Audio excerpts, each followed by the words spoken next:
నమస్తే, welcome to Telugu రాజ్యం. ప్రస్తుతం మనతో పాటు ఉన్నారు సినీ క్రిటిక్ దాసరి విజ్ఞాన్ గారు ఉన్నారు. నమస్కారం అండి. నమస్తే. ముఖ్యంగా ఐబొమ్మ నిర్వాహకుడు రవి గారిని అయితే అరెస్ట్ చేశారు. కాకపోతే ఏంటంటే సోషల్ మీడియాలో జనాల్లో భారీ ఎత్తున కూడా రవి గారికి మద్దతుగా కూడా ప్రజల నుంచి స్పందన వస్తుంది. అదేవిధంగా యాక్టర్ శివాజీ గారు కూడా ఒక ప్రశ్న అయితే లేవనెత్తారు, ఇండస్ట్రీకి సూటి ప్రశ్న. ఆయన ఏమడిగారంటే, సరే రవిని అయితే అరెస్ట్ చేశారు, బాగానే ఉంది, మరి మీరు సినిమా రేటు తగ్గిస్తారా అన్నట్టు కూడా ఆయన కొన్ని వ్యాఖ్యలు చేశారు. ఎట్లా చూస్తారు సార్? మనం చాలాసార్లు మాట్లాడుకున్నాం, రెగ్యులర్గా చెప్పే మాటే, సినిమా ఎంటర్టైన్మెంట్ అనే రంగంలో కేవలం సినిమా మాత్రమే త్వరగా డ్యామేజ్ అయ్యే వస్తువు అని. కాకపోతే దాని పెట్టుబడి ఎక్కువ, అంతేగా. అలాంటిది రిలీజ్ అయిన మనం అసలు ఇంకా థియేటర్ నుంచి ఇంకెప్పుడు వెళ్తామో, ఇంటర్వ్యూలు అయిపోయిందా అనే లోపే ఆన్లైన్లో వచ్చేస్తున్నాయి విత్ క్లియర్ ప్రింట్లు, హెచ్డి ప్రింట్లు. అలా మొబైల్లో చూసేసుకుంటున్నారు సినిమా, ఓకే అయిపోయింది. అట్లాంటి పరిస్థితికి వచ్చాం. దీనివల్ల లాస్ట్ ఒక్క సంవత్సరంలోనే కేవలం తెలుగులోనే ఒక 3,500 కోట్ల వరకు మనం నష్టపోయామని చెప్పేసి మొన్న లాస్ట్ టైం ప్రెస్ మీట్ పెట్టినప్పుడు వాళ్ళు చెప్పారు. ఓన్లీ తెలుగులో అంటే ఇంకా హిందీ, ఇంగ్లీషు, అంటే ఇంగ్లీష్ డబ్బింగ్ ఇంటూ ఎవరు తెలుగు సినిమాలు కానీ, మలయాళం, తమిళ్, ఇలా కన్నడ పోల్చుకుంటే బోల్డ్ అనే సినిమాలు హ్యాకింగ్కి గురయ్యాయి. అన్నీ కూడా ఆన్లైన్లో వచ్చేసాయి. అండ్ ఓటీటీ ప్లాట్ఫామ్స్ పాపం వాళ్ళు ఒక మంచి సినిమాకి మంచి రెస్పాన్స్ వస్తుందని చెప్పి డీసెంట్ అమౌంట్ ఇచ్చి కొంటారు. ఆ డీసెంట్ అమౌంట్ వేసి వాడు ఎప్పుడైతే అప్లోడ్ చేశాడో, అంటే దిస్ ఫ్రైడే అని చెప్తే ఫ్రైడే ఎర్లీ మార్నింగ్స్లోనే పడిపోతాయి ఏదో టైంకి. ఆ పడ్డ 5-10 నిమిషాల్లోకి దాన్ని డౌన్లోడ్ చేసి వీటి దీంట్లో పెట్టడం.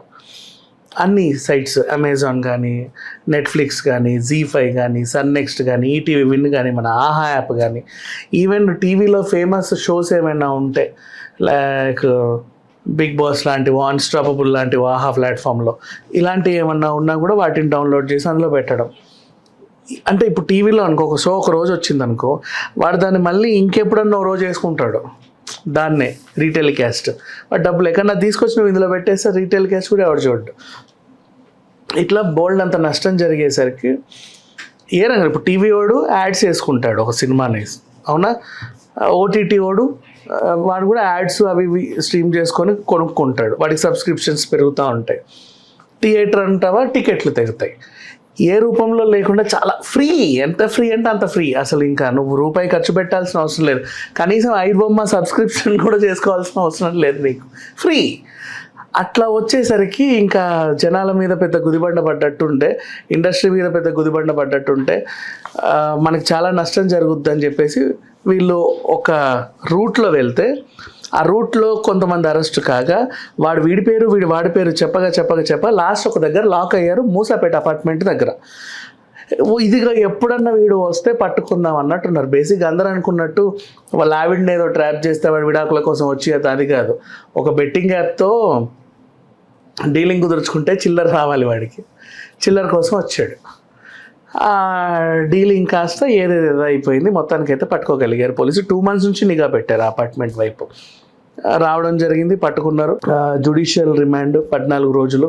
పోలీసులు మళ్ళీ ఒక వారం రోజులు వాడిని వెనక్కి తీసుకొని ఏం చేసావు చెప్పు అని అడిగితే అప్పటికే 65 sites హ్యాక్ దాన్ని మూయించేశారు. ఇంకా వీడేంటంటే 110 sites కొన్నాడంట. దాంట్లో అంటే ఇది బ్లాక్ అయితే అది బ్లాక్ అయితే ఇది, ఇంకోటి బ్లాక్ చేసి ఇంకోటి. మళ్ళీ ఇవన్నీ అరేంజ్మెంట్ ఎక్కడ, కరేబియన్ నుంచి చేస్తాడు. కరేబియన్ ఐలాండ్స్లో వాడు సెయింట్ కిట్స్ అండ్ నెవిస్ ఇక్కడ ఉంటున్నాడు. దాంట్లో కూడా సెయింట్ కిట్స్ ఇవన్నీ వాల్కనతో ఏర్పడిన దీవులు, అంటే ఎప్పుడన్నా అగ్నిపర్వతం బద్దలైతే ఉంటాయో లేవో అన్నలాంటి దీవులు, సునామీ హెచ్చరికలు వస్తే తుడుచుకుపెట్టుకునే దీవులు, కొంత గొప్ప సేఫ్. జనాభా కూడా 50,000 లోపు తక్కువే. అందులోనూ కెవిసే పెద్ద నగరం, దాంట్లో కిట్స్ పెద్ద నగరం, నెవిస్ కొంచెం చిన్నది.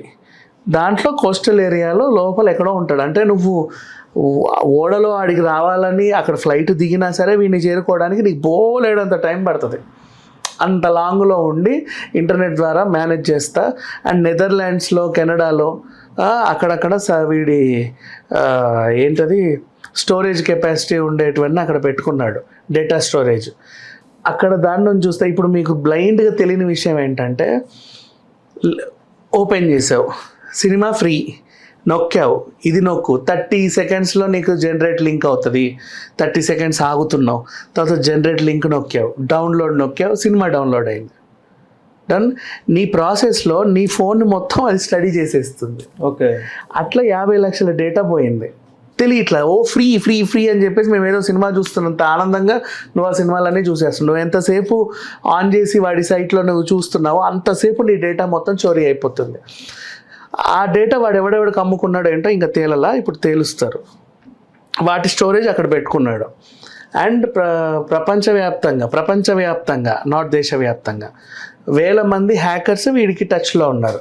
ఎక్కడ సినిమా రిలీజ్ అయినా సరే వీడికి వచ్చేస్తుంది. అంటే లైక్ ఇప్పుడు ఒకవేళ హైదరాబాద్లో నీకు పైరసీ కాకపోయినా తెలుగు సినిమా నీకు అమెరికాలోనో ఎక్కడో రిలీజ్ చేసుకుంటావు, అక్కడి నుంచి అయినా నీకు వస్తుంది ఏదో రూపంలో. దాన్ని హ్యాక్ చేయగలరు. అంటే డిజిటల్ ఫార్మాట్ అయింది కదా, మూవీని హ్యాక్ చేస్తున్నాడు. ఎలా హ్యాక్ చేస్తున్నారు ఏంటి అనేది ఇప్పుడు వాడు చెప్పాడు ఆల్రెడీ. సినీ ప్రముఖులను కూడా పిలిచి వాళ్ళ ముందు వీడి చేత చెప్పిస్తే వీళ్ళు జాగ్రత్త పడతారు. ఇది ప్రజెంట్ ప్రాసెస్. నౌ ఈయన సామాన్యులకి దేవుడు, మా అందరికీ ఫ్రీగా సినిమాలు చూపించాడు. ఎన్నెన్నెన్నెన్ని సినిమాలు చూసాం వీడి దయ వల్ల. టికెట్ రేట్లు పెరిగితే, అది పెరిగితే, ఇది పెరిగితే వీడి వల్ల మేము సినిమాలు చూసాము. ఇప్పుడు వీడిని అరెస్ట్ చేస్తారా? మీకు ఎంత ధైర్యం? అసలు ఏమనుకుంటున్నారు మీరు? అట్లాంటప్పుడు టికెట్ రేట్లు ఎట్లా పెంచుతారు మీరు? ఏమనుకుంటున్నారని వీళ్ళ క్వశ్చన్. సామాన్యులకు అందుబాటులోకి రావడానికి అది రేషన్ బియ్యము కాదు, ఆర్టీసీ బస్ రేట్లు కావు. అర్థమైందా? It's a product, private product. అది సినిమా అనేది it's a private, government property కాదు అది. It's a private product. వాడు ఎంతకైనా అమ్ముకోవచ్చు. ఇప్పుడు నీ చొక్కా మీద కుమార్ షర్ట్స్ అని ఉంటే 200, అదే జారా అని ఉంటే 5000. అవునా కదా? ఎవరి బ్రాండ్ వాడిది. అండ్ ఆయన కూడా ఎన్ని కోట్లకైనా టికెట్ రేట్ ఎంతకైనా పెట్టుకుంటాడు. అది ఆయన ప్రొడ్యూసర్ ఇష్టం. నీకు అందుబాటులోకి రావాలనుకుంటే నువ్వు చూడకు, బెటర్. అంతేగాని ఫ్రీగా చూడాలి అని చెప్పి ఇట్లాంటి వాళ్ళని ఎంటర్టైన్ చేయొద్దు.